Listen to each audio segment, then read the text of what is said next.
Text the first time Jonathan Whitmore brought Maria Delgado home, he already knew the evening would end badly. His father had insisted on dinner, not because he wanted to meet her, because he wanted to judge her. The Whitmore estate sat on nearly 20 acres outside the city, hidden behind iron gates that opened only after security confirmed the visitor's identity. Maria slowed the car before the entrance. So, she smiled nervously. This is where you grew up. Jonathan nodded. I wish it looked less impressive, she laughed softly. Been warning me for 2 weeks. I'm serious. I know. She reached over and squeezed his hand. We're just having dinner. Jonathan looked toward the mansion. No, we're walking into a negotiation. The dining room looked exactly as he remembered. Table large enough for 16 people, crystal glasses, fresh white roses, paintings that had belonged to generations of Whitmores. Everything about the room had always been designed to communicate one message: power.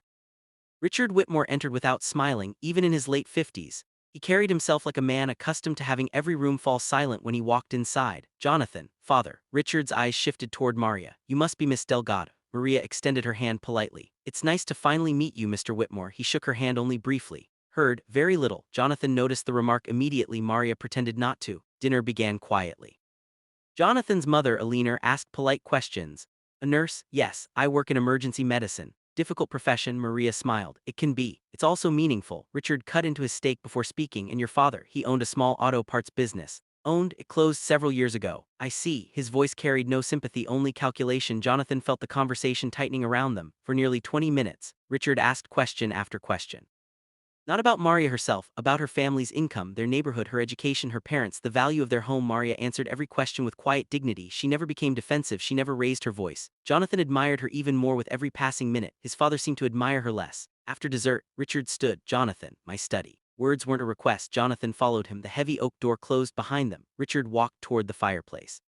Without turning around, he spoke. Serious is this? Jonathan didn't hesitate. I'm going to marry her. Richard slowly faced his son. No, I wasn't asking. You will end this relationship. Jonathan stared at him. I'm not ending anything. Richard folded his hands behind his back. Family has spent 3 generations building its reputation. You don't throw that away. What? Jonathan asked quietly. Love. Richard's expression hardened. You are confusing emotion with responsibility. No.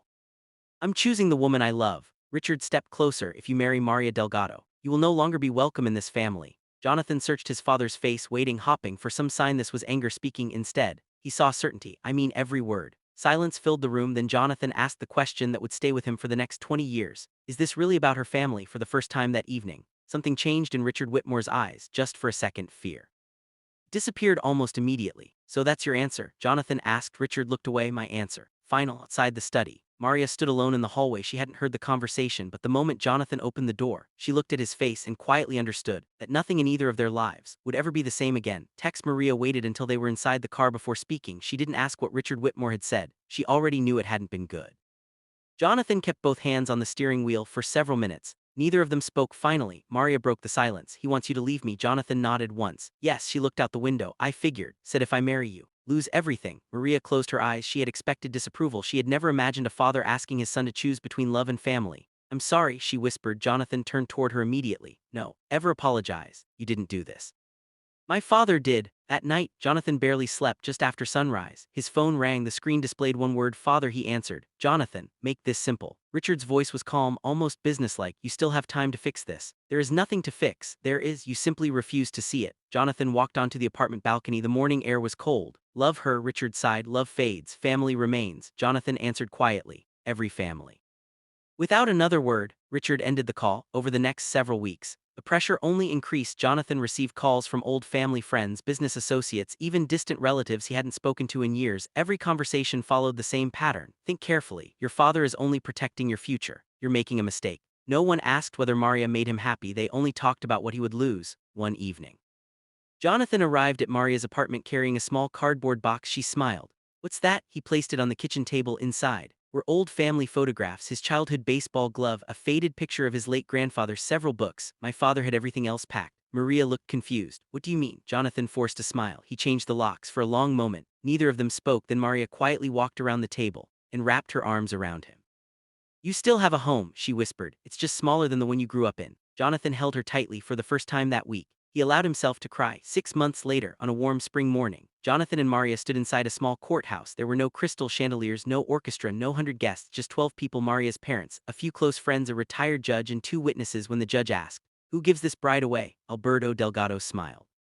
"I don't. My daughter walks beside the man she chose." Jonathan glanced toward Maria. She squeezed his hand. I do, 5 simple words. They meant more to him than every promise wealth had ever offered. After the ceremony, Jonathan looked once at his silent phone. No calls, no messages, no congratulations. His mother hadn't written, his sister hadn't come, his father had kept his promise. Jonathan Whitmore was no longer part of the Whitmore family.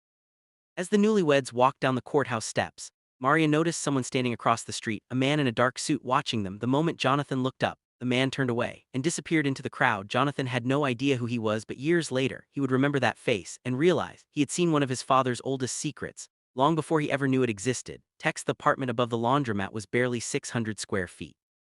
When the washing machines downstairs were running, the floor vibrated gently beneath their feet. The walls were thin. The kitchen was small enough that only one person could stand in it comfortably. Maria loved it anyway. It's ours, she said on the first night. Jonathan looked around the tiny living room, one worn-out couch, a second-hand coffee table, boxes that still hadn't been unpacked. He smiled. It is. The first year was harder than either of them expected. Jonathan had taken a job as a junior logistics coordinator. The pay covered rent barely. Maria worked long shifts in the emergency department. Some weeks they only saw each other for a few minutes each morning. One evening, Jonathan arrived home carrying a grocery bag. He emptied it onto the counter. Bread, rice, pasta, canned soup. Maria looked inside the bag. Where's the coffee? Jonathan hesitated. I skipped it. She frowned. You love coffee. I love paying rent more. Maria quietly picked up his hand. She knew exactly what he wasn't saying. They simply couldn't afford both. Months turned into years. Jonathan never heard from his father. Every birthday passed without a phone call. Every Christmas, silence. Once, he mailed a handwritten letter to the Whitmore estate. It came back unopened. No explanation, only one word stamped across the envelope. ***, returned. ***, Maria found him staring at it late that night. You don't have to pretend it doesn't hurt. Jonathan looked down. I kept thinking, maybe this would be the year. Maria rested her head on his shoulder. I'm sorry. So am I. Everything changed the day Isabel was born. Jonathan held his daughter for the first time. She wrapped her tiny fingers around one of his. He laughed through tears. I didn't know someone this small could completely change my life. Maria smiled from the hospital bed. She already has. Jonathan looked at his daughter at that moment. He made himself a promise. Whatever happened, she would never wonder whether her father loved her, not for a single day. Alberto Delgado became a grandfather exactly as he had been a father, completely. Every Sunday, he brought homemade food, fixed broken shelves, played with Isabel for hours. One afternoon, Jonathan apologized. Done so much for us. Alberto laughed. That's what family is. Jonathan looked away. Don't think I ever really understood that before. Alberto placed a hand on his shoulder. Then we'll teach you. 5 years later, Miguel was born. The apartment suddenly felt even smaller. Jonathan worked longer hours, then longer still eventually. He left his job and started a tiny consulting business from the apartment's second bedroom. There were months when no clients called, months when every bill felt like another impossible mountain. One freezing winter evening, the heating stopped working. Maria sat wrapped in blankets. Jonathan was trying to repair the old radiator. She watched him quietly. I don't want you to resent me someday. He looked up. Everything this cost you. She lowered her eyes. If you need to go back to your family, I would understand. Jonathan immediately crossed the room. He knelt beside her, took both of her hands. Listen to me. I didn't lose my family. When I married you, I found one. Maria's eyes filled with tears. Jonathan smiled. We may not have much. Every good thing in my life, sitting in this room. Maria leaned forward and kissed him. Outside, snow continued falling. Inside, the apartment was cold, but for the first time in his life, Jonathan realized something. He had grown up surrounded by wealth, yet had never truly understood what it meant to feel at home. Years passed quietly, not because life became easier, because Jonathan and Maria learned how to carry hardship together. Jonathan's consulting business slowly found its footing. One satisfied client recommended another, then another. Within a few years, he wasn't merely surviving anymore. He was building something, not an empire, just an honest business, one client at a time. Their children grew quickly. Isabel loved mathematics. At 10 years old, she spent weekends taking apart old radios just to understand how they worked. Miguel was different. He could spend an entire afternoon in Alberto's garage without saying more than a few words. Engines fascinated him. Grease on his hands never seemed to bother him. Got your grandfather's patience, Maria often told him. Miguel smiled proudly every time. Jonathan still avoided talking about his parents. The children knew they had another grandfather. They simply didn't know why they had never met him. One evening, Isabel finally asked, Dad, Grandpa Whitmore do something bad? Jonathan looked at Maria. Neither of them had prepared for this conversation. He chose his words carefully. No, least, I don't know, made a choice. Sometimes adults spend years believing they're right, even when they're wrong. Isabel nodded thoughtfully. Will he ever meet us? Jonathan forced a small smile. Honestly, don't know. Every Christmas, Maria's parents filled the house with laughter, the smell of fresh bread, music playing softly in the kitchen, children running through every room. Jonathan often found himself sitting quietly for a few minutes, simply watching everyone. One Christmas Eve, Alberto noticed. You disappear into your thoughts every December. Jonathan smiled. I guess I always remember how different Christmas used to feel. Sat beside him. You miss them. I miss The family I hoped they could have been. Alberto nodded. I understand. Then he added gently, spend so much time grieving the family you lost, that you forget to enjoy the one sitting right beside you. Jonathan looked across the room. Maria was laughing with Carmen. Miguel was showing Isabel how to polish an old wrench. For a moment, he realized Alberto was right. Almost 15 years after Jonathan married Maria, everything changed because of an old photograph. It happened on an ordinary Sunday afternoon. Alberto was cleaning shelves in the garage. He opened a faded wooden cigar box. Inside were dozens of old photographs, receipts, business cards, letters, pieces of a life most people had forgot. One photograph slipped onto the floor. Jonathan bent down to pick it up. Two young men stood beside each other outside a small warehouse. One was clearly Alberto, the other. Jonathan recognized immediately his father, Richard Whitmore. Jonathan frowned. You knew my father. Alberto looked surprised. For a little while, he took the photograph carefully. That was over 30 years ago. My business partner and I supplied auto parts. Your father's company became one of our biggest customers. Jonathan stared at the picture. Never heard him mention you. Alberto's expression slowly changed. Suppose he wouldn't. Jonathan noticed something unusual for the first time in all the years he had known Alberto. The older man looked genuinely uncomfortable. He quietly closed the cigar box, then said something Jonathan would not stop thinking about for months. Some people become wealthy because they're brilliant. He paused. And some become wealthy because someone else quietly disappears. Jonathan felt a chill run through him. He looked once more at the photograph for reasons he couldn't explain. He suddenly understood that his father's hatred of Maria had never truly made sense.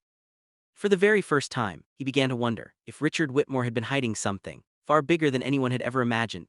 Jonathan couldn't stop thinking about the photograph for weeks. It followed him everywhere, at work, driving home, even late at night after everyone else had fallen asleep. Every time he closed his eyes, he saw his father standing beside Albert, smiling like old acquaintances. It didn't fit the story he had believed for 20 years. One evening, Jonathan finally showed the photograph to Maria. She studied it quietly. So, they really knew each other. Looks that way. Maria turned the photograph over. Nothing, no date, no names, only faded paper. She looked back at Jonathan. Have you ever asked your father? Jonathan laughed bitterly. He hasn't spoken to me in almost 20 years. Maria nodded. But maybe he'll answer one question. The following afternoon, Jonathan dialed the number of the Whitmore estate. He expected it to go unanswered. Instead, someone picked up after the second ring. Whitmore residence. I'd like to speak with Richard Whitmore. I ask who's calling. A brief silence, then, tell him, it's Jonathan. Several long seconds passed. Finally, a familiar voice came through the line, older, rougher, but unmistakable. What is it? No greeting, no welcome, just those three words. Jonathan took a slow breath. I found an old photograph. Silence. You and Alberto Delgado. Another silence, longer this time. You knew him. Richard answered almost immediately. No. Jonathan frowned. Have the photograph in my hand. I don't remember every person I've ever met. It wasn't just him. There was another man. They owned a business together. Richard's breathing changed only slightly, but Jonathan noticed. What business? My father-in-law said you were one of their largest clients. Richard interrupted him. He's mistaken. You sure? Perfectly. Jonathan closed his eyes. Then why do you sound afraid for the first time? His father raised his voice. I am not afraid. Stop digging into things that have nothing to do with you. Line went dead. Jonathan stared at his phone. Maria had heard enough to understand. He hung up. Jonathan nodded. He denied everything. But, Maria asked quietly. He sounded nervous. Jonathan looked toward the photograph again. Yes, the first time in my life. I heard fear in his voice. A few days later, Jonathan returned to Alberto's house. The older man was repairing an old alternator in the garage. Can I ask you something? Alberto nodded. Of course. Jonathan placed the photograph on the workbench. What happened to your business? Alberto became very still. He removed his work gloves, then slowly sat down. It failed. I know that part. Why? Alberto looked toward the open garage door as though watching memories instead of the street outside. My partner believed someone inside our company leaked confidential bidding information. Jonathan listened carefully. We lost contract after contract. Companies somehow knew exactly how low they needed to bid. Customers disappeared. Debts grew. My partner became convinced he had been betrayed. Jonathan swallowed. Did you ever find out who did it? Alberto shook his head. No, there was never any proof. He paused. 18 months after the business closed, my partner took his own life. Garage fell completely silent. Jonathan felt his chest tight. So sorry. Alberto nodded sadly. So was I. I lost a business. Lost hope. Jonathan looked once more at the photograph, then quietly asked, you ever suspect my father? Alberto didn't answer immediately. Instead, he looked directly into Jonathan's eyes. I spent years trying not to. Jonathan drove home in complete silence. Alberto's final words echoed in his mind. I spent years trying not to. I never suspected him. Trying not to. There was a difference, a painful one. At night, Maria found him sitting alone on the back porch. The house was quiet. The children had already gone to bed. She placed 2 cups of coffee on the small table. Been out here for almost an hour. Jonathan nodded. I keep thinking about Alberto. Maria sat beside him. He never hated your father. Tried not to. Jonathan looked into the darkness. If my father really destroyed that business, didn't just hurt Alberto, destroyed an entire family. Maria gently rested her hand on his. You don't know that yet. Jonathan looked down. Know enough. Over the next several months, Jonathan searched public business records whenever he had spare time, old newspaper archives, corporate filings. Court records, most of them revealed nothing. The company Alberto had owned had simply disappeared. Just another small business that failed, no investigation, no scandal, no explanation, almost as though it had quietly vanished, exactly the way Richard Whitmore seemed to want. One Saturday afternoon, Jonathan drove past the Whitmore estate. He hadn't been there in nearly 20 years. Nothing had changed. The iron gates, the long driveway, the enormous stone house. It all looked exactly as he remembered. He parked across the street for several minutes. He simply watched. Then a black sedan entered through the gates. Jonathan recognized the driver immediately. Vanessa, his older sister. She looked older now. A few strands of gray hair framed her face, but otherwise, time had barely touched her. Jonathan almost walked across the road, almost. Instead, he started his engine and drove away some distances. Still felt impossible to cross. Life continued. Jonathan's consulting company expanded beyond anything he had imagined. He hired his first employee, then a second, then an entire team. Maria remained at the hospital not because she needed to, because she loved the work. Isabel graduated at the top of her high school class. She dreamed of becoming an engineer. Miguel spent every free afternoon restoring old cars with Alberto. Jonathan often watched them working together, covered in grease, laughing, arguing about engines. He realized his children had grown up surrounded by something he never had: unconditional love. Then, on an ordinary Tuesday morning, everything changed. Jonathan was meeting with a client when his phone vibrated. The caller ID, Whitmore ***. His heart stopped. She had not called him once. In over 2 decades, he answered, "Hello," for several seconds. Neither of them spoke. Finally, Vanessa's voice broke the silence. "Jonathan, Dad died this morning." Jonathan closed his eyes. A strange mixture of emotions swept over him. Shock, sadness, relief, confusion. None of them felt complete. "I'm sorry," he said quietly. "So am I." Vanessa took a shaky breath. "Funeral is on Friday. I don't know if you'll come." He was still our father. Line fell silent again. Jonathan looked through the office window. People walked along the sidewalk outside, completely unaware that a chapter of his life had just come to an end. He thanked his sister quietly, hung up the phone. And for the first time in 20 years, he cried for the man who had stopped being his father long before death ever claimed him. Text: the funeral took place beneath a gray October sky. Cold rain fell steadily from the moment Jonathan stepped out of his car. He hadn't been back to the Whitmore estate in more than 20 years. Nothing had changed. The stone mansion still stood behind its iron gates. The gardens were perfectly maintained. Luxury cars filled the circular driveway. Executives, politicians, judges, people Jonathan recognized from newspapers rather than family gatherings. He felt strangely out of place, not because he didn't belong there, because he no longer wanted to. Maria took his hand. "You don't have to stay long." Jonathan nodded. "Not here for him." She looked at him. "I know. I'm here because I don't want to regret not coming." Inside the chapel, Richard Whitmore's portrait rested beside the casket. The photograph showed him exactly as the public remembered. Confident, composed, successful. Jonathan stared at it. He tried to remember the last genuine conversation he had ever had with his father. He couldn't. Vanessa spotted him from across the room for a brief moment. Neither sibling moved. 20 years of silence stood between them. Finally, Vanessa walked toward him. "Thank you for coming." Jonathan offered a small nod. "Sorry for your loss." She gave a sad smile. "It's yours too." It was the first kind thing she had ever said to him as an adult.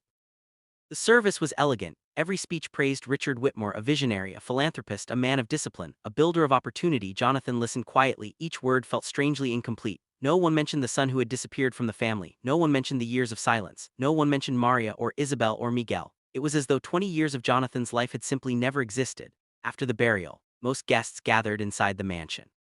Jonathan hadn't crossed its front door since the day his father disowned him.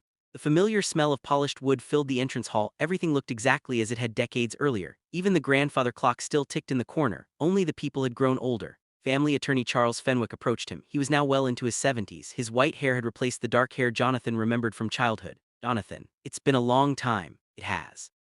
Fenwick shook his hand warmly. "Glad you came." Jonathan smiled politely. "I wasn't sure I should." Fenwick studied him for a moment. "I think your father expected you would." Jonathan frowned. "What do you mean?" The attorney hesitated. "There are instructions." "What kind of instructions?" Fenwick glanced around to be sure no one was listening. "Reading of the will is scheduled for Monday." Jonathan almost laughed. "I won't be there." "I assumed that." Fenwick lowered his voice. "But your father specifically requested that both of his children attend." Jonathan stared at him. "My father requested that?" Personally, the words made no sense. Richard Whitmore had spent 20 years pretending Jonathan no longer existed. Why would he insist on his presence now? Fenwick seemed to notice the confusion. "I can't explain. Been instructed not to. I will tell you this." He paused. "Monday will answer questions you don't yet know you're asking." Jonathan felt a chill despite the warmth inside the house. Across the room, he noticed Vanessa watching him. Her expression wasn't hostile. It wasn't welcoming either. It looked uneasy, as though she already knew something he didn't. Jonathan left the estate that afternoon believing the funeral had been the end of his father's story. He had no idea that the most devastating thing Richard Whitmore would ever say to him hadn't been spoken while he was alive. It was waiting inside a sealed envelope. that no one in the room had yet opened. Text Monday arrived with clear skis. Jonathan almost didn't go. Twice that morning he picked up his car keys. Twice he set them back down. Maria watched him quietly from the kitchen. Already made your decision? I have, she smiled. You wouldn't still be thinking about it if you weren't going. Jonathan laughed softly. You know me too well. Had 20 years of practice. She walked over and adjusted his tie. Whatever happens today, you won't face it alone. Jonathan kissed her forehead. I know. The offices of Fenwick and Associates occupied the top floor of an old stone building downtown. Everything inside felt quiet, almost ceremonial. Dark wood shelves, leather chairs, framed legal certificates covering the walls. Jonathan arrived 5 minutes early. Vanessa was already there. She stood beside the window looking out over the city for a long moment. Neither of them spoke. Finally, she turned. You look well. Jonathan smiled politely. So do you. Conversation ended there. 20 years could not be repaired in 20 seconds. Charles Fenwick entered carrying 2 thick folders. He greeted them both before sitting at the head of the conference table. Thank you for coming. He adjusted his glasses. Richard Whitmore's estate is substantial. The primary assets, he reviewed them carefully: real estate, investments, corporate shares, trusts. Jonathan listened without emotion. He already knew none of it belonged to him. Finally, Fenwick closed the first folder. According to the will, Mrs. Vanessa Cross inherits the entirety of the estate. Vanessa nodded quietly. Jonathan simply folded his hands exactly as expected. Then, Fenwick reached beneath the table. He removed a second envelope, older, yellowed with age, across the front. Written in Richard Whitmore's own handwriting were 7 words: ****, open only if both children are present, ****. Jonathan looked up. Vanessa frowned. Never seen that before. Fenwick nodded. Neither had I, until 3 days after your father's death. He carefully broke the wax seal. Inside was a handwritten letter, and beneath it, a weathered legal contract dated more than 30 years earlier. Jonathan immediately noticed another name, Alberto Delgado, His heart skipped. Vanessa leaned closer. Why is Maria's father's name here? Fenwick looked at both of them. I'm afraid that's exactly what this letter explains. Room became perfectly still. He unfolded the first page. His voice remained calm, but his expression changed before he read the very first sentence. If you are hearing these words, I am already dead. Jonathan slowly leaned forward. Every instinct told him his life was about to divide into 2 parts: everything he believed before this moment, and everything that would come after. Fenwick looked at the page once more, then began reading. My children, for 30 years I have lived with a secret that destroyed more lives than you ever knew. Jonathan felt every muscle in his body tense. Across the table, Vanessa's face had turned pale. Neither of them realized it yet, but within the next few minutes, everything they believed about their father would collapse forever. Text. Charles Fenwick adjusted his glasses. His hands, steady only moments earlier, now lingered on the first page. When he finally spoke, his voice sounded older than Jonathan remembered. My children, if you are reading this, then I am no longer alive. There are truths I should have told you many years ago. I did not, because I believed they would disappear, but because I lacked the courage to face what I had done.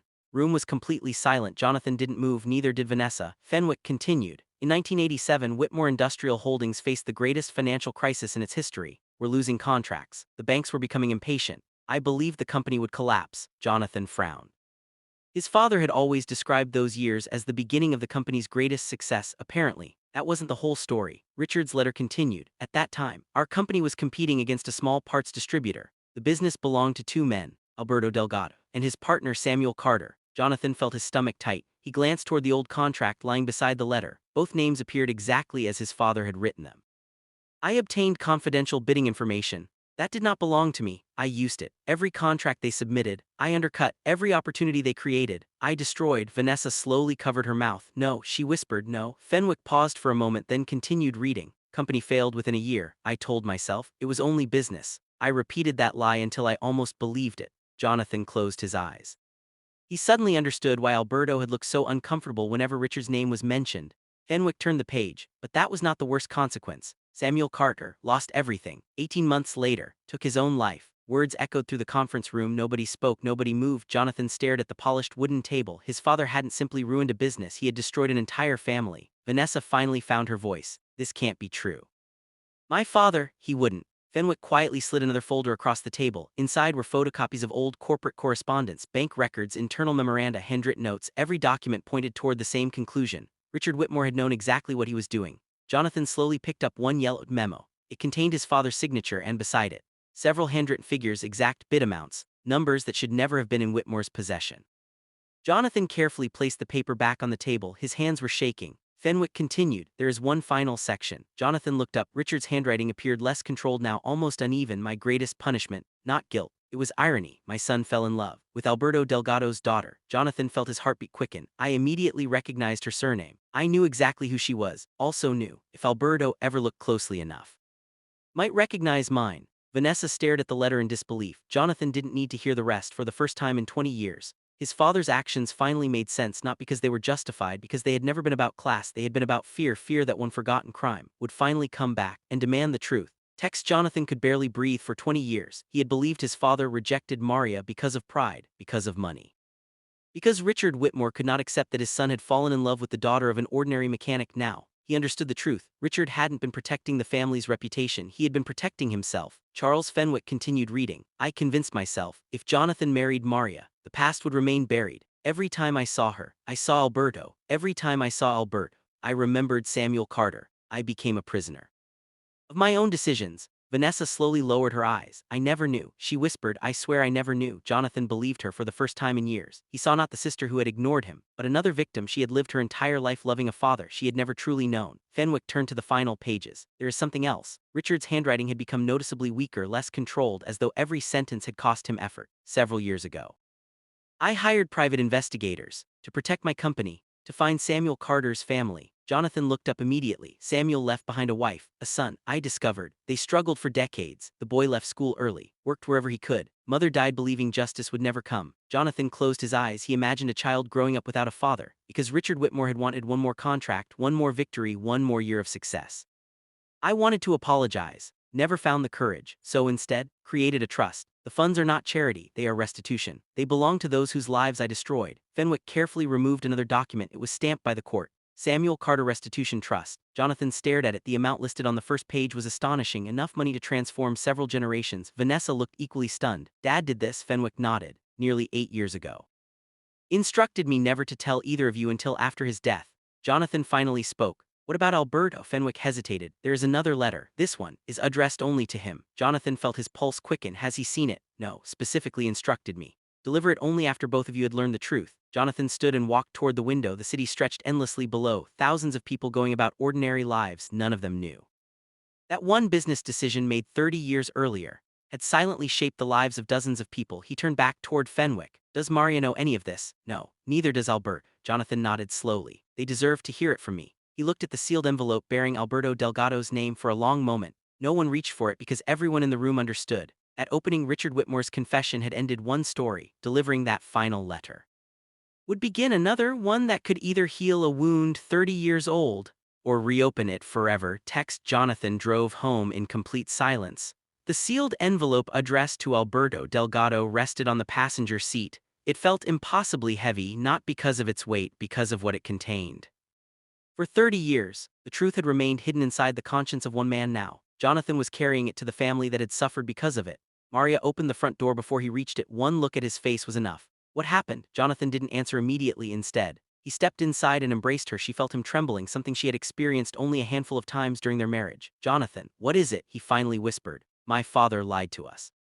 20 years. Maria looked into his eyes. And it wasn't because you were poor. Wasn't because of your family. She frowned. Then why? Jonathan slowly placed the envelope on the kitchen table. Because he destroyed your father's life. An hour later, Maria sat speechless. Jonathan had told her everything. The stolen contracts, Samuel Carter, the suicide, the confession, the restitution fund, Richard's guilt. When he finished, neither of them spoke. Finally, Maria asked the question that frightened Jonathan the most. Does my father know? He slowly shook his head. No. Maria looked at the envelope. So, that's for him. Jonathan nodded. The next morning, they drove to Alberto's house together. Miguel and Isabel had gone to work and college. Only Alberto was home. He was sitting on the porch with a cup of coffee when their car pulled into the driveway. He smiled immediately. I wasn't expecting visitors. Maria hugged him tightly, longer than usual. Alberto noticed. Everything all right? She couldn't answer. Instead, she looked toward Jonathan. Jonathan held up the envelope. We need to talk. Half an hour later, the three of them sat around Alberto's old kitchen table. Jonathan carefully explained everything. He didn't rush, he didn't soften the truth. Every sentence became more painful than the last. Richard had stolen confidential bids. Richard had ruined the company. Samuel Carter had taken his own life. Richard had known exactly who Maria was. Richard had spent 20 years trying to keep the families apart. Alberto listened without interrupting. His face remained completely still, only his eyes changed. The sadness inside them grew deeper with every word. Finally, Jonathan pushed the envelope across the table. My father wrote this. It's for you. I haven't opened it. Stared at the handwriting. He recognized the name immediately. Richard Whitmore, his oldest ghost. He ran his fingers across the sealed paper, then, very carefully, broke the seal inside. There was only one handwritten letter, no legal language, no lawyers, no excuses, just Richard's handwriting. Alberto began reading silently. His expression never changed, not once. When he reached the final page, his hands started shaking. A single tear landed on the paper. Maria had not seen her father cry since she was a little girl. Jonathan quietly asked, "What did he say?" Albert couldn't answer. He simply handed the letter to Jonathan. At the very bottom, beneath Richard Whitmore's signature, was one final handwritten sentence. "Never asked for your forgiveness while I was alive, because I knew I had never earned the right to receive it." Text. Jonathan read Richard Whitmore's final letter twice, the second time more slowly. There were no attempts to justify what had happened, no arguments, no excuses, only confession and regret. When he finished, he folded the letter carefully and placed it back on the table. No one spoke. The silence itself seemed to honor everything that had been lost. Alberto finally took a deep breath. "I waited 30 years to understand why." He looked out the kitchen window. "I imagined hundreds of possibilities. I blamed competitors. I blamed bad luck. I even blamed myself." He smiled sadly. "But never," he looked at Jonathan, "never did I imagine Richard Whitmore himself." Jonathan lowered his head. "I'm sorry." Alberto immediately shook his head. "No, you are not. You didn't do this." Jonathan's voice cracked. "But I carry his name." Alberto reached across the table. He placed a weathered hand over Jonathan's. "And for 30 years, you've carried something much heavier. The consequences." Maria quietly wiped away another tear. "I hated him." She admitted it for the first time. "I hated the man who destroyed our family." She looked toward her father. "And now I don't know what I feel." Alberto nodded. "That's because hatred is simple. The truth never is." Late that afternoon, Alberto asked to be alone. Jonathan understood. Some grief could not be shared. Some conversations had to happen between a man and his memories. Before leaving, Jonathan embraced him. "I'm here. I know. I always will be. I know." 3 days later, Jonathan received another phone call from Charles Fenwick. "Spoken with the trustees. They would like to meet you." "Me? Because your father left specific instructions." "What instructions?" Fenwick hesitated. "The restitution trust cannot be activated until someone accepts responsibility for carrying out his final wishes." Jonathan frowned. "I don't understand." "Named you." The meeting took place the following week. 3 trustees sat around a long oak table. Stacks of legal documents covered every surface. One of the trustees spoke first. "Mr. Whitmore, your father understood that money alone could never repair what he had done." Jonathan remained silent.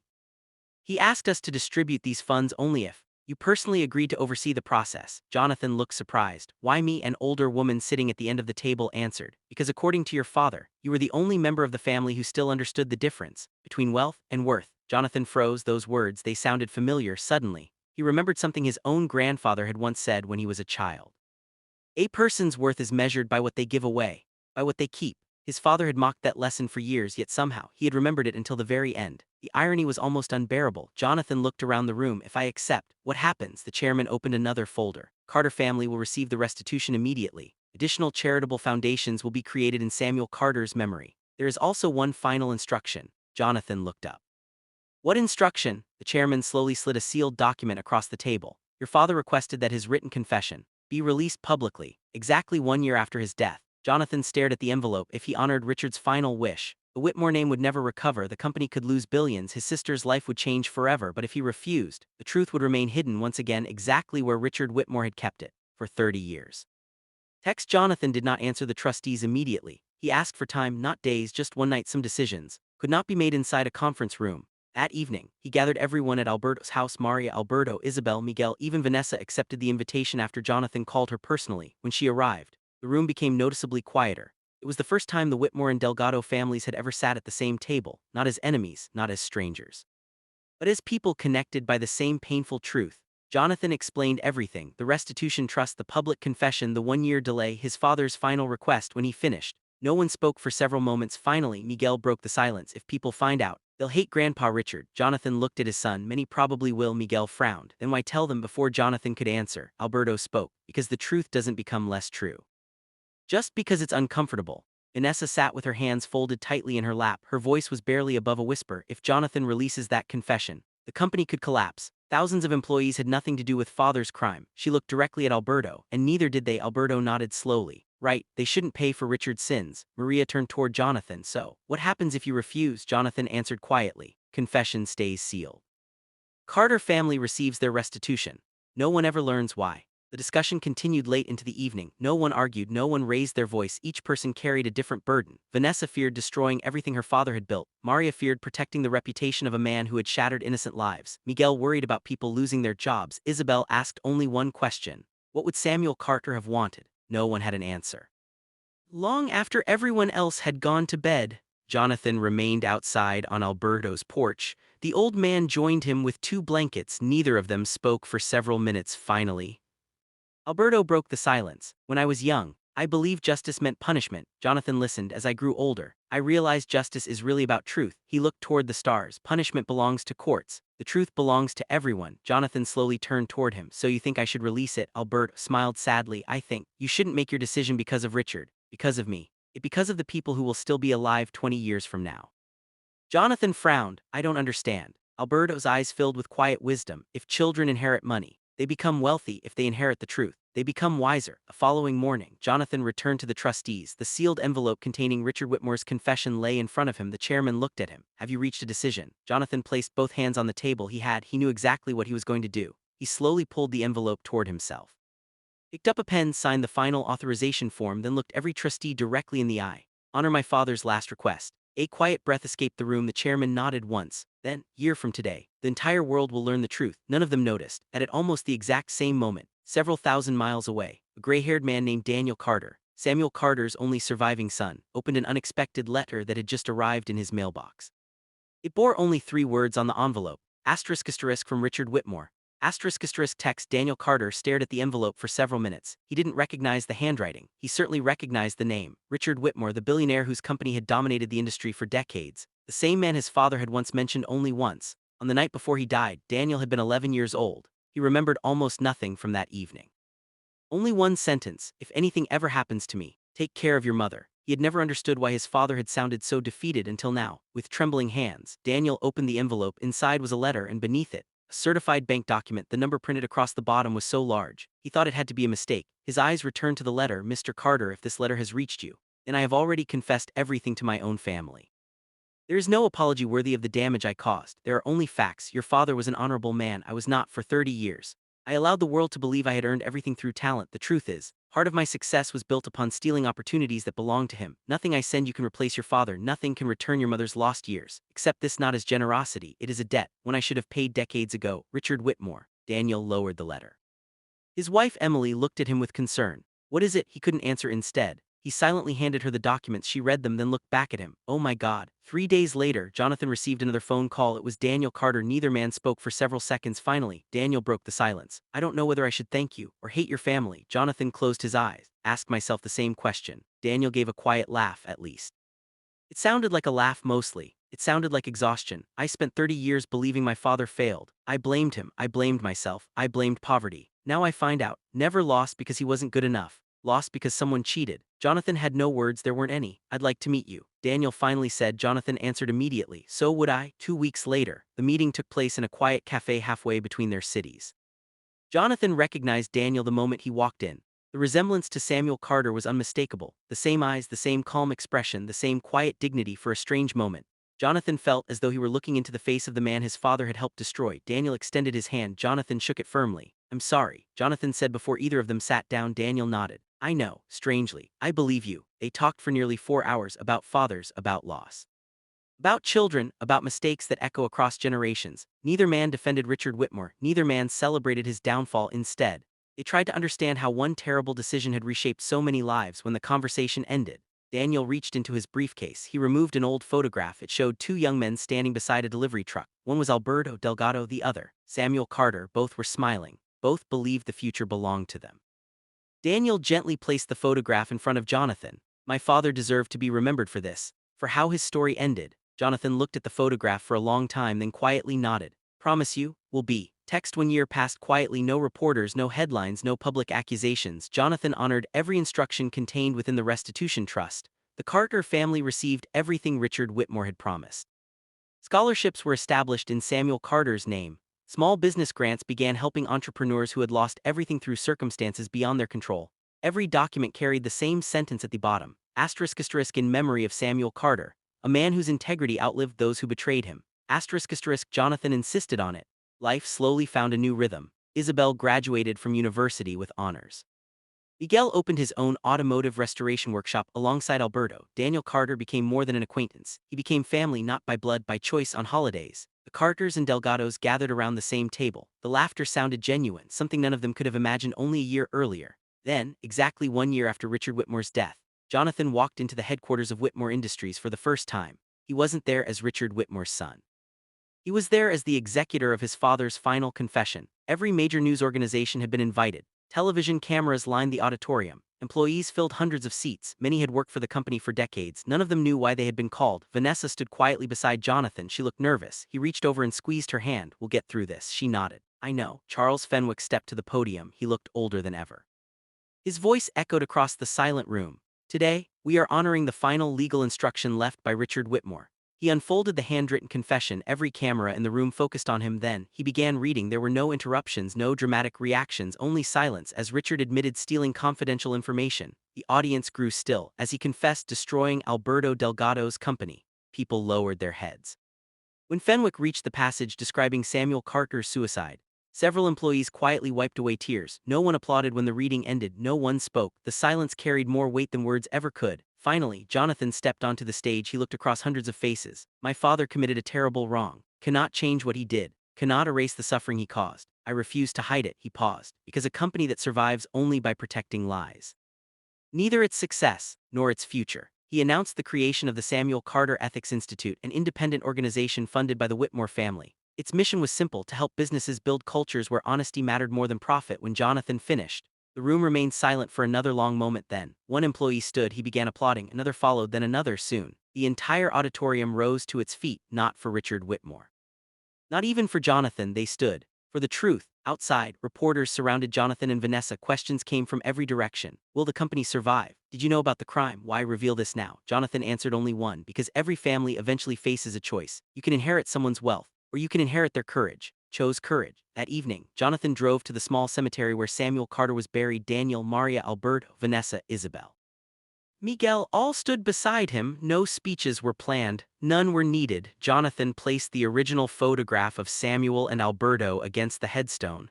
The same photograph Daniel had shown him months earlier, two young men, smiling, dreaming. Unaware of what the future would bring, Daniel quietly smiled through his tears. "My father finally came home," rested a hand on his shoulder. "No," he said softly, "he was never lost. Just finally found the truth." As the evening sun disappeared beyond the hills, Jonathan realized something his father had understood only at the very end. A legacy is never measured by the fortune a person leaves behind. It is measured by whether the people who remain choose honesty over silence, justice over comfort, and love over fear. For the first time in 30 years, the story was finally complete. The world did not react the way many expected. There was outrage, there was sympathy, there were endless debates across television, newspapers, and social media. Some people argued that Richard Whitmore's confession had come far too late. Others believed it was one of the rare occasions when a powerful family had chosen truth over reputation. Almost everyone agreed on one thing: they had never seen anything quite like it. Within days, Whitmore Industries' stock price fell sharply. Financial analysts predicted disaster. Competitors celebrated. Commentators questioned whether the company could survive such a public scandal. Vanessa watched the market numbers in silence. Jonathan found her alone in her office. She didn't look up. "Lost billions in market value." Jonathan nodded. "I know. They said this would happen." "I know." She finally looked at him. "Do you regret it?" Jonathan answered without hesitation. "No." Vanessa studied his face. Then, for the first time since they were children, she smiled. "So do I." The weeks that followed surprised everyone. Customers did not abandon the company. Many investors did not either. Instead, letters began arriving from around the country. Some were written by employees, some by business owners, some by complete strangers. One elderly man wrote, "I lost my own company because of dishonest competitors 40 years ago. Never received justice. Seeing the Whitmore family tell the truth gave me something I thought I had lost: hope." Jonathan kept that letter not because it praised him, because it reminded him why honesty mattered. The Samuel Carter Ethics Institute opened 6 months later. Its first scholarship recipient was the daughter of a factory worker who had exposed corruption inside her employer's company. When she accepted the award, she said something Jonathan would never forget: "My father taught me that integrity sometimes costs everything. Today, you've shown me it can also build something new." Jonathan glanced toward Daniel. Daniel simply nodded. Neither man needed to speak. One afternoon, Jonathan received an unexpected visitor. It was Charles Fenwick. The elderly attorney carried a small wooden box. "I found this while closing your father's private office." Jonathan frowned. "I thought everything had already been inventoried." "So did I." Fenwick placed the box on Jonathan's desk. It was hidden behind a false panel. Jonathan carefully opened it. Inside, there was no money, no jewelry, no legal documents, only a worn leather notebook. "Richard Whitmore's personal journal," Fenwick quietly said. "I haven't read it." "Belongs to you." After the attorney left, Jonathan slowly opened the first page. The earliest entries described ambition, business plans, dreams, confidence. Then, about halfway through, the tone changed. The handwriting became uneven. The entries grew shorter. One sentence appeared again and again. Written dozens of times across different years. The hardest prison is the one built by your own conscience. Jonathan Close. The journal. His father had lived as one of the richest men in the country, yet for 30 years, he had also lived as one of its loneliest. Jonathan looked out the office window. He finally understood something that had taken his father an entire lifetime to learn. Wealth can buy comfort, power can command respect, but neither can purchase peace that must always be earned. Text. Several months after the journal was discovered, life settled into something Jonathan had never expected. Peace, not the kind that came from forgetting, the kind that came from no longer running from the truth. Whitmore Industries slowly recovered, not overnight, not even within a year. Some investors never returned, some clients quietly left, but many stayed. They believed a company willing to expose its own darkest chapter could also be trusted to write a better future. Jonathan never accepted the position of chief executive officer. The board offered it twice. He declined both times. Spent too much of my life proving that success isn't measured by titles. Instead, he remained chairman of the Ethics Institute. He visited schools, universities, small businesses. Everywhere he went, he told the same story, not about Richard Whitmore, about choices, because one dishonest decision could echo through generations, but so could one honest one. Vanessa changed as well. She quietly sold several luxury properties inherited from their father. The proceeds funded community business incubators in struggling neighborhoods. When reporters asked why, she answered simply, "My father spent years taking opportunities away from people. Rather spend the rest of my life giving them back." The first time, people stopped seeing Vanessa Whitmore as the daughter of a disgraced billionaire. They began seeing her as herself. Alberto retired at last. Miguel insisted it was time. Earned a break. Alberto laughed, never liked sitting still, so instead of repairing engines every day, he began teaching apprentices, young mechanics, many from families that couldn't afford formal education. His tiny workshop became one of the busiest places in town, not because of the cars, because of the man inside. People came to learn far more than mechanics, they came to learn character. One autumn afternoon, Jonathan received another unexpected letter. There was no return address inside. He found a single photograph. It showed Samuel Carter, Alberto Delgado, and a young Richard Whitmore. All three were smiling, standing shoulder to shoulder at an industry trade exhibition. Friends. Not competitors, friends. Tucked behind the photograph was a short note: "I worked with your father before everything fell apart." People deserve to remember that evil rarely begins with hatred. Sometimes it begins when good people convince themselves that one small compromise doesn't matter. Don't let anyone forget that. There was no signature. Jonathan never discovered who had sent it. At evening, he placed the new photograph beside the others. His children gathered around the table. Miguel looked carefully at the young faces. "It's strange." Jonathan asked. "They all look happy." They were, Jonathan answered softly, "at least for a while." Isabel studied Richard's younger face. "It's hard to believe one decision changed everything." Jonathan nodded. "It usually isn't one decision. It's the second one. The moment someone chooses to hide the first." Room became quiet. His children understood not just the words, the lesson. Years later, when journalists asked Jonathan Whitmore how he wished history would remember his family, his answer never changed. "I hope people remember that my father committed a terrible wrong. I hope they remember the innocent people who paid the price. More than anything, I hope they remember that the truth finally won. Because if our family's story teaches anything, it's that secrets can survive for decades. They never survive forever." And somewhere in a small cemetery where three old friends now rested beneath the same wide sky, the wind gently moved through the trees. No applause, no headlines, no cameras, only silence, the kind of silence that no longer carried guilt, but peace, a peace that had taken 30 years, 3 family, and countless tears. A finally earned text. 10 years later, few people remembered the scandal as breaking news, but almost everyone remembered what happened afterward. Business schools taught the Whitmore case. Law schools debated it. Ethics professors assigned Richard Whitmore's confession to every new class, not because it was the greatest corporate crime, it wasn't, but because it became one of the rare examples of a family choosing truth over self-preservation.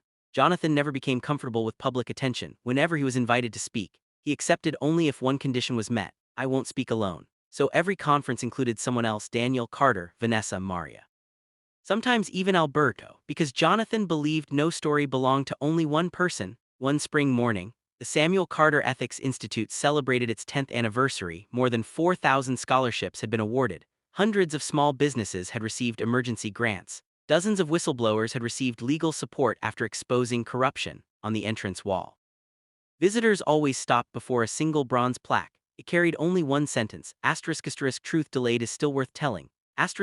Thousands of people photographed it every year. Few knew who had written it. Jonathan had. Alberto stood beside him during the ceremony. His hair was completely white now, his hands were slower, but his smile remained unchanged. "You built something beautiful." Jonathan quietly shook his head. "We all did." Alberto laughed softly. "You still refuse to take credit?" "I learned from the best." The old man smiled. "Except that." Later that afternoon, Daniel approached Jonathan carrying a small wooden frame. "Been saving this. Inside was the restored photograph: Samuel Carter, Alberto Delgado, Richard Whitmore, 3 young men standing together this time. The photograph included a small engraved caption beneath it. Friends before ambition became more important than character. Jonathan looked at it for a long time, then nodded. It belongs in the institute, Daniel smiled, so no one forgets, no one repeats it. That evening, Jonathan walked alone through the institute after everyone had gone home. The halls were quiet, scholarship recipients lined the walls, letters from families. Photographs of businesses that had survived because someone chose honesty instead of deception. He stopped before the framed photograph: 3 young men, 1 terrible decision, 3 generations forever changed. He whispered softly, "I hope we did enough." Behind him, a familiar voice answered, "You did." Jonathan turned. It was Vanessa. She stood beside him, looking at the same photograph. "I spent years trying to protect father's reputation," she said quietly, "but now I'm grateful we protected something far more valuable." Jonathan nodded. "The truth?" "No," she smiled gently. "Future." As they left the building together, the lights inside automatically dimmed. Only one remained illuminated: the spotlight above the old photograph, not to honor Richard Whitmore, not to celebrate tragedy, but to remind everyone who entered that character is not revealed when life is easy, it is revealed when telling the truth costs everything. And because one family finally found the courage to tell it, countless others found the courage to live it. Text: 25 years after Richard Whitmore's death, Jonathan received an invitation unlike any he had ever seen. It came from the National Museum of Business History. They were opening a permanent exhibition. Its title was simple: ****The Cost of One Decision**. Jonathan almost declined. He had spent years trying to live quietly. But when he learned that Samuel Carter's family, Alberto Delgado's family, and former Whitmore employees had all been invited, he changed his mind. The exhibition opened on a warm autumn morning. Hundreds of people gathered outside: students, business leaders, journalists, families. As Jonathan entered, he immediately noticed something unexpected. There were no displays celebrating wealth, no luxury cars, no expensive watches, no lists of billionaires. Instead, the first room contained only 3 photographs: Samuel Carter, Alberto Delgado, Richard Whitmore, 3 young friends standing together, smiling before ambition had divided them forever. Maria quietly slipped her hand into Jonathan's. "I still can't believe this photograph survived." Jonathan smiled. "Neither can I." Beside the photograph, a short inscription: "Rarely changes because of one great decision. It changes because ordinary people choose between honesty and fear." Visitors stood silently, reading every word. Further inside, the museum displayed Richard Whitmore's handwritten confession, protected behind glass. Jonathan stared at the familiar pages. The ink had faded slightly, but every word remained clear. Nearby, a video played interviews with Daniel, Vanessa, Alberto, Maria. Former Whitmore employees. None of them spoke with anger, none of them tried to erase the past, they spoke only about responsibility. Toward the end of the exhibition, Jonathan discovered something he had never expected: a final room completely empty, except for one wooden bench and one question written across the wall. What would you do if telling the truth cost you everything? People sat quietly, some for minutes, some for nearly an hour. No guide explained the answer, because there wasn't one. Every visitor had to find it alone. That afternoon, a young university student approached Jonathan. She looked nervous. "Mr. Whitmore." "Yes, my grandfather worked for your father." Jonathan nodded. "He always told us successful people never admitted mistakes." She smiled. "Your family proved him wrong." Jonathan looked at the exhibition behind her. "We almost proved him right." She frowned. "What do you mean?" "If we had stayed silent."